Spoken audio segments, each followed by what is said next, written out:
911, what's the address of the emergency? 28th and Cedar.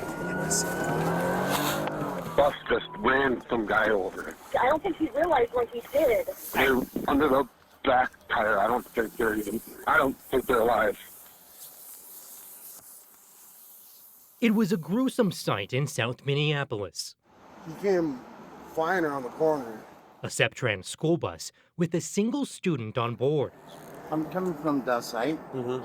I turn left. Crashing into a pedestrian. You can actually see the bus bouncing as it's trying to get over the body. Hit the guy jogging all the way here. That pedestrian was 27-year-old Josue Coches Perez, who was on his way home from work. He was in the crosswalk with the walk signal and the right-of-way. They drugged the person. Oh, goodness. Okay. Josue was dragged more than 100 feet. He died pinned underneath the school bus, not far from where his parents live. ¿Cómo? No puede ser. They recall the pain in learning about the death of their son, who had a wife and 3 young children. I wanted the earth to swallow me up, his father says. Pues, morir. Heartbroken, his mother tells us she wanted to die. Sí. And his brother left with serious questions about the bus company and the driver that company trusted behind the wheel. They're just not doing enough. And Attorney Roger Poles represents the victim's family in a lawsuit filed against the bus company Septran and the driver. you've got to have a better system in place to make sure these drivers are not on the road. Driver? Yes, okay. That driver was Osman Ali, who was recently convicted of careless driving and failure to yield to a pedestrian. Here, he's seen sitting in the back of a squad car shortly after that April 2023 crash. No. When I come in, the light is green. Okay? I don't see him.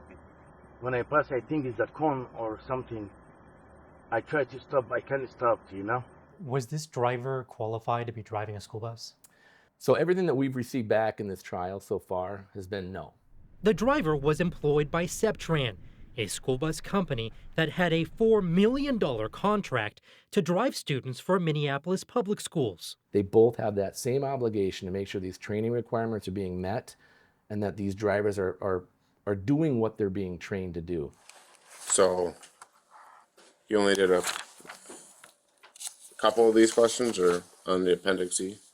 A Minnesota State trooper found Ali failed to complete this document known as Appendix E nearly a month before the crash. It's a written test that's legally required by state law, but the driver only answered 8 of the 20 safety questions. You did not go over the appendix with him, so you just... The trainer should have, because they're the ones that were with him when he filled it out. Because of that, Ali was not certified to drive a school bus. And in this field report, the trooper says Ali, quote, wasn't able to demonstrate that he had sufficient skills and knowledge to transport students in a safe and legal manner. How do we not look at this and say, we got to pull them off the road? These internal Septran coaching records obtained by the Fox 9 investigators reveal Ali's driving record had already been raising red flags for months. Just an ongoing pattern of behavior from this driver of just really kind of disregarding basic safety. This sophisticated dash camera mounted inside Ali's school bus was equipped with artificial intelligence. That generated coaching records, which flagged Ali for risky driving 20 times in the 3 months before the crash. It indicates over and over, incomplete stop, failing to wear his seatbelts on the bus. What does that tell you? Somebody wasn't paying attention. Somebody up above, supervisors. Their program's not working. Now, Septran declined to comment on this story, citing pending litigation. But the company's own coaching records reveal how Septran responded to Ali's driving violations. For example, March 14th, he is making great strides in getting this under control.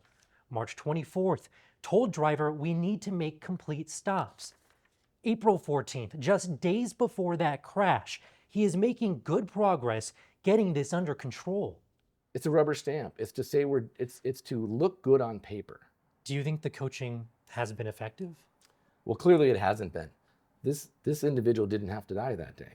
And had we paid attention to these violations, had somebody had the courage to say, no, we got to take you off the road. We got to put somebody else on that route. This accident doesn't happen. The victims' parents tell us they hope the bus company can realize the mistakes they've made as they continue to cope with the loss of their son. Muy difícil. Ali, the bus driver, no longer works for Septran, and he's set to be sentenced on his criminal charges next month. As for Minneapolis Public Schools, a spokesperson said that the district, quote, has protocols in place to keep our students safe while traveling to and from school on our buses. But the district would not comment any further because of those ongoing legal matters. For the Fox 9 investigators, I'm Nathan O'Neill.